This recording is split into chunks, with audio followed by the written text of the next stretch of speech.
Hello students, welcome to Hiba Max. 10th standard பசங்களுக்கு quarterly exam வரப்போகுது இல்லையா? So நிறைய பேர் ப்ராக்டிஸ் சம்ஸ் கேட்டுட்ருக்காங்க. பட் லாஸ்ட் டைமுமே நான் இந்த மாதிரி ப்ராக்டிஸ் சம்ஸ் கொடுத்தேன் லாஸ்ட் இயர்.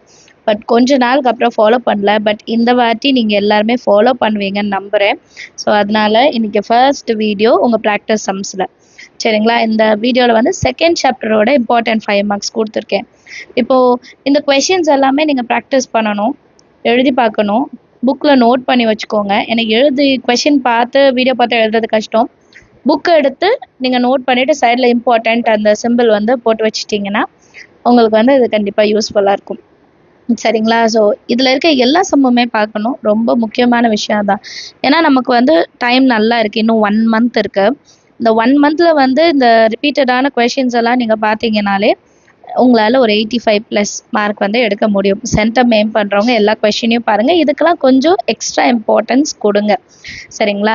அண்ட் நிறைய பேரண்ட்ஸ் இதை கேட்டாங்க, வீட்டில் இருந்தே சொல்லித்தரேன், நான் வந்து டியூஷனுக்கு பசங்களை அனுப்பலை, உங்கள் வீடியோஸ் யூஸ்ஃபுல்லாக இருக்குது, இதே மாதிரி நீங்கள் ப்ராக்டிஸ் சம்ஸ் கொடுத்தாலும் நாங்கள் வந்து அதை எழுத வைக்கிறோம் அப்படின்னு சொல்லியிருந்தீங்க. கேட்கவே ரொம்ப சந்தோஷமாக இருந்தது. ஸோ அதனால தான் இந்த வீடியோ மெயினாக நான் ப்ரிப்பேர் பண்ணேன். ஸோ டெய்லி இனி குவார்டர்லி எக்ஸாம் வரைக்கும் வரும். குவார்டர்லி எக்ஸாம் முடிஞ்சோன்னா ஹாஃப் இயர்லி எக்ஸாமுக்கு. சரிங்களா? ஸோ ரெகுலராக நீங்கள் கொஞ்சம் சம்ஸாக ப்ராக்டிஸ் பண்ணாலே ஆனுவல் எக்ஸாமுக்குள்ளே நம்ம சூப்பராக போர்ஷன்ஸை கம்ப்ளீட் பண்ணிடலாம். ஃபுல் புக்கே நீங்கள் முடிச்சிடலாம். ஸோ என்னால் முடிஞ்ச ஹெல்ப் நான் பண்ணிடுறேன். கொஷின்ஸ் கொடுக்குறது என் வேலை, அதை நோட் பண்ணி டெஸ்ட் எழுதுறது உங்களோட பார்ட். சரிங்களா? எல்லாருமே இதை மறக்காமல் செய்வீங்கன்னு நம்புகிறேன்.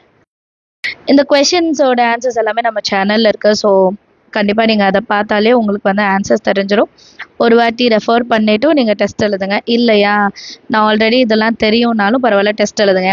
அண்ட் நிறைய பேர் கேட்குறீங்க 5 கொஷினாக என் பையனுக்கு எழுத முடியல, என் பொண்ணுக்கு எழுத முடியலன்னா 2 5 மார்க் அட் டைம் எழுத வைங்க போதும். ஒரு 5 மார்க்குன்னு எழுத வைக்காதீங்க. அந்த டைமில் ஞாபகம் இருக்கும், அதுக்கப்புறம் ஞாபகம் இருக்காது.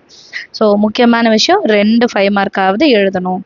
அதிகபட்சம் நீங்கள் எப்படி வேணால் எழுதலாம். 4 5 மார்க் 5 5 மார்க் கூட சேர்த்து எழுதிக்கலாம். உங்களால் முடிஞ்சதுன்னா ஒரு 4 5 மார்க் படிங்க. அந்த 4 5 மார்க்கை டெஸ்ட் எழுதி பாருங்கள். என்னென்ன ஃபார்முலா யூஸ் பண்ணுறோம், எப்படி எக்ஸாமில் அட்டன் பண்ணுவோமோ அதே மாதிரி எழுதுங்க. அப்போ தான் டைம் மேனேஜ்மெண்ட்டுக்கு கரெக்டாக இருக்கும். சரிங்களா? வீட்டில் நம்ம ப்ராக்டிஸ் பண்ணோன்னா எக்ஸாமில் போய் ப்ராக்டிஸ் பண்ண முடியாது. அண்ட் இதில் ஒரு சில சம்ஸ் வந்து க்ரியேட்டிவும் கொடுத்துருப்பேன், ஏன்னா அது கொஷின் பேப்பரில் கேட்ட மாதிரி இருந்தது. ஸோ அதனால் அதையுமே ப்ராக்டிஸ் பண்ணுங்கள். கண்டிப்பாக உங்களோட குவார்டர்லி எக்ஸாம் ப்ரிப்பரேஷனுக்கு இது யூஸ்ஃபுல்லாக இருக்கும். ஸோ பேரண்ட்ஸ் பார்த்துட்ருக்கீங்கன்னா நோட் பண்ணுங்கள். உங்களுக்கு வேறு ஏதாவது வீடியோஸ் வேணும்னா மறக்காமல் கமெண்ட் செஷனில் எழுதுங்க.